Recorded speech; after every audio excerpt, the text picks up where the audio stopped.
والمطلقات يتربصن بأنفسهن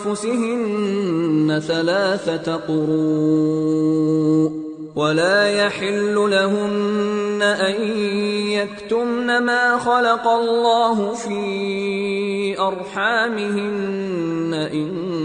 كن يؤمن بالله واليوم الآخر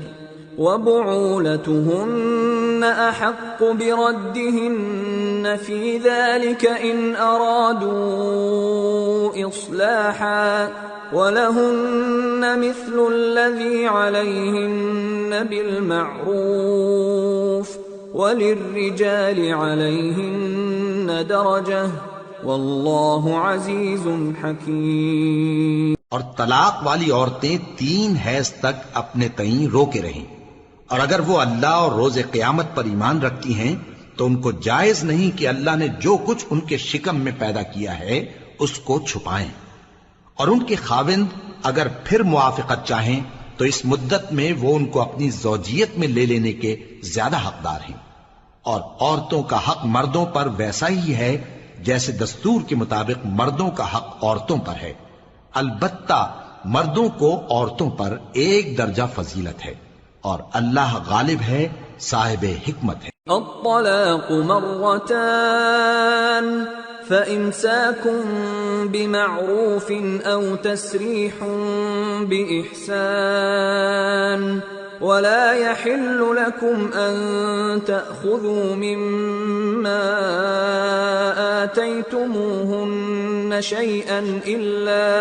إلا أن يخافا ألا يقيما حدود الله فإن خفتم ألا يقيما حدود الله فلا جناح عليهما فيما افتدت به تلك حدود الله فلا تعتدوها ومن يتعد حدود الله فأولئك هم الظالمون۔ طلاق صرف 2 بار ہے، یعنی جب 2 دفعہ طلاق دے دی جائے تو پھر عورتوں کو یا تو بطریق شائستہ نکاح میں رہنے دینا ہے یا بھلائی کے ساتھ چھوڑ دینا، اور یہ جائز نہیں کہ جو مہر تم ان کو دے چکے ہو اس میں سے کچھ واپس لے لو۔ ہاں، اگر زن و شوہر کو خوف ہو کہ وہ اللہ کی حدوں کو قائم نہیں رکھ سکیں گے تو اگر عورت خاوند کے ہاتھ سے رہائی پانے کے بدلے میں کچھ دے ڈالے تو دونوں پر کچھ گناہ نہیں۔ یہ اللہ کی مقرر کی ہوئی حدیں ہیں، ان سے باہر نہ نکلنا، اور جو لوگ اللہ کی حدوں سے باہر نکل جائیں گے وہ گناہگار ہوں گے۔ فَإِن طَلَّقَهَا فَلَا تَحِلُّ لَهُ مِن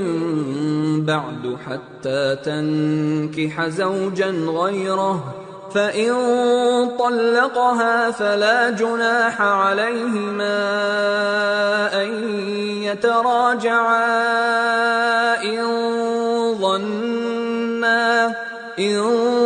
ظَنَّا أَن يُقِيمَا حُدُودَ اللَّهِ وَتِلْكَ حُدُودُ اللَّهِ يُبَيِّنُهَا لِقَوْمٍ يَعْلَمُونَ۔ پھر اگر شوہر 2 طلاقوں کے بعد تیسری طلاق عورت کو دے دے تو اس کے بعد جب تک عورت کسی دوسرے شخص سے نکاح نہ کر لے اس پہلے شوہر پر حلال نہ ہوگی۔ ہاں، اگر دوسرا خاوند بھی طلاق دے دے اور عورت اور پہلا خاوند پھر ایک دوسرے کی طرف رجوع کر لیں تو ان پر کچھ گناہ نہیں، بشرطے کہ دونوں یقین کریں کہ اللہ کی حدوں کو قائم رکھ سکیں گے، اور یہ اللہ کی حدیں ہیں، ان کو وہ ان لوگوں کے لیے بیان فرماتا ہے جو علم رکھتے ہیں۔